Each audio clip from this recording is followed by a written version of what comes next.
French do even better than rioting against retards they had a prime opportunity to not fucking vote for all of a year ago? Well, it's comics! While superheroes are splayed across cinemaplexes the world over, and manga remains the baron of the body pillow ball, Franco-Belgian comics, or bande dessinée as they're called at home, boast what is quietly the most profitable industry of its type, one read by virtually every strata of French society where comics truly have broken through to the mainstream and remain ravenously read by every available age group. And if there's one thing the French love more than Limburger deodorant, it's Michael Moorcock. While the Mo Man was massive in the States in the 70s and 80s, a procession of publisher issues, not to mention a dearth of commercial tie-ins such as 2 separate cancelled video game projects, have largely sidelined the White Wolf in the wider entertainment landscape. But not in fucking France, folks. There, he's as celebrated and influential as he ever was, and as such, in 2014, popular BD publisher Glénat set about crafting the definitive dark fantasy adaptation of Elric. As I already pointed out previously, the first 2 volumes rule hard. Exceptional art paired with a streamlined and, yes, that dirty word, reimagined storyline,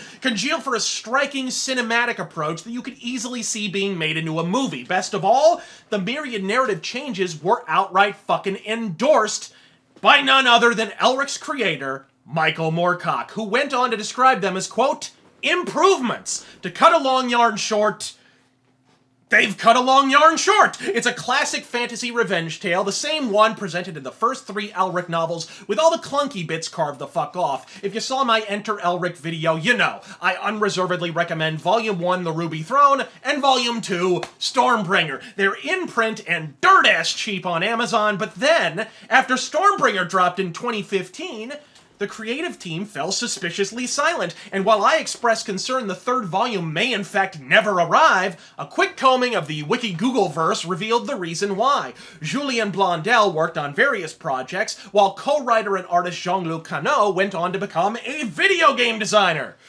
At least if you consider Life is Strange to be a goddamn game. Oh, and he's also working on a feature-length fucking film. In short, bitches were busy, but it's here now, with a 4th on the way, so let it not be said that the fist never fucking forgives, because fuck is it correct? Alright, while the previous 2 chapters largely shelved the world-building minutiae of the Elric saga in favor of the sister-fucking psychodrama of Yirkun, Cimmerel, and the Thin White Duke himself, Volume 3, The White Wolf, dives to dong depth in the bitchin' backstory of the original fantasy pulps, delivering the most direct Elric adaptation in this series to date, albeit while cruising right on past both the beginning of Sailor on the Seas of Fate, and, of course, entirely by my personal favorite, The Fortress of the Pearl, while not only introducing Elric's long-awaited affable sidekick Smjorg and Baldhead, but shamelessly name-checking specific cultures, prehistory, the multiverse, and the socio-political perils of the Young Kingdoms as they brace for a full-scale war that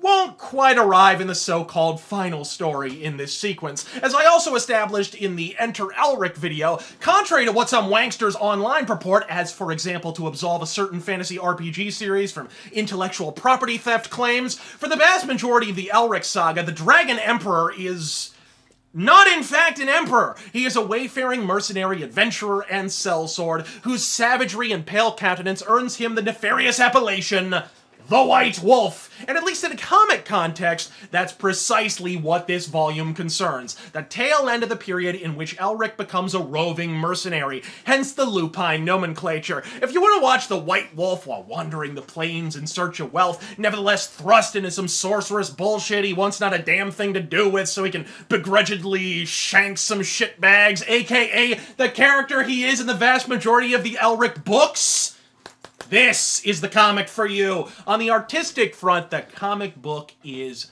breathtaking. The pale blues, blinding whites, and flashes of scarlet conveying the desolation of Elric's wayfaring ways as he soldiers through snowy crags to reach the Merchant Guild's crown jewel, the city of Dakos. But the palette varies wildly thereafter, from the sepia green to the ruined bog of what he assumes to be Melniboné, inexplicably ravaged and decimated in the future, to the pale reds of the merchant city's interior opulence. The comic consistently wows in a way that makes even the gorgeous chapters preceding it pale by comparison. All the more impressive as a triumvirate of artistic talents combine their planeteer powers to bring it to fruition. Jean-Luc starting off the series with finishes by BD stud Julien Telot and Robin Recht, who contributed some stellar pages to the preceding volumes. But while it's more faithful than volumes 1 and 2, remember this is a deliberate attempt to add something new to the Elric mythos, and as such, it sports a big-ass twist at the end, providing the ideal cliffhanger for the 4th volume,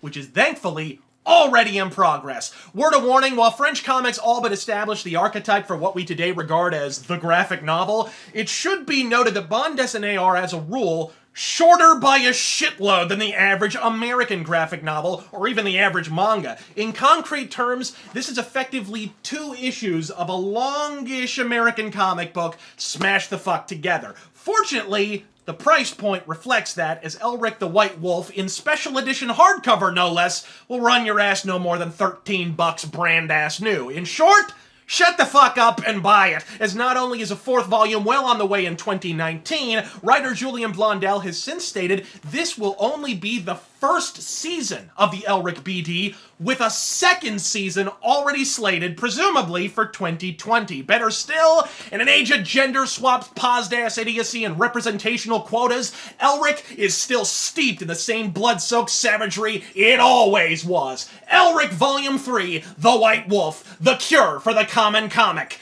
I'm Razor Fist, God fucking speed!